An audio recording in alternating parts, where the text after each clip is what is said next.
אוקיי. אני הולכת ללמד עכשיו תחנות תרגול לתרגיל הגלגלון. תרגיל ראשון, אני עומדת עם ידיים לצדדים, פיסוק קל בין הרגליים, ומבצעת סיכול מרגל אחד לרגל שנייה. זה תנועת הרגליים בגלגלון.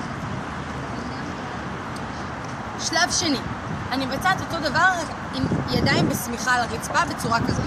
ידיים בסמיכה על הרצפה, פיסוק קל בין הרגליים, ומעבירה רגל בסיכול מצד אחד לצד שני.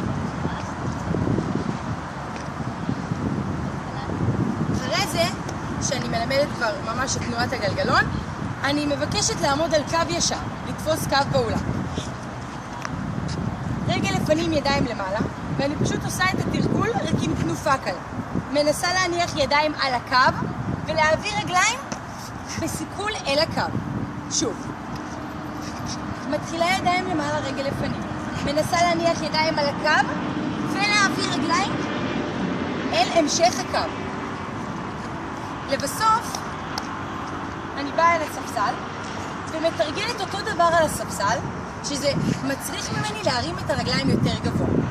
ידיים למעלה, רגל לפנים. מניחה ידיים ומקפיצה רגליים גבוה. נעשה את זה שוב. ידיים למעלה, מניחה ידיים ומרימה רגליים גבוה. ודבר אחרון, יישום הגלגלון בשלמותו. ידיים למעלה, רגל לפנים. תנופה גדולה, הרמת רגליים כמה שיותר גבוה, וסיום במקרה קדמי. אני אעשה את זה שנית.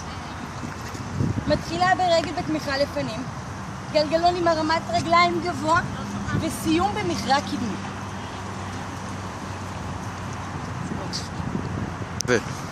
במהלך השיעור אנחנו נעבור על תרגיל ראשון, נעצור, נתרגל אותו, ונעבור אל הבא בתור וכן הלאה וכן הלאה.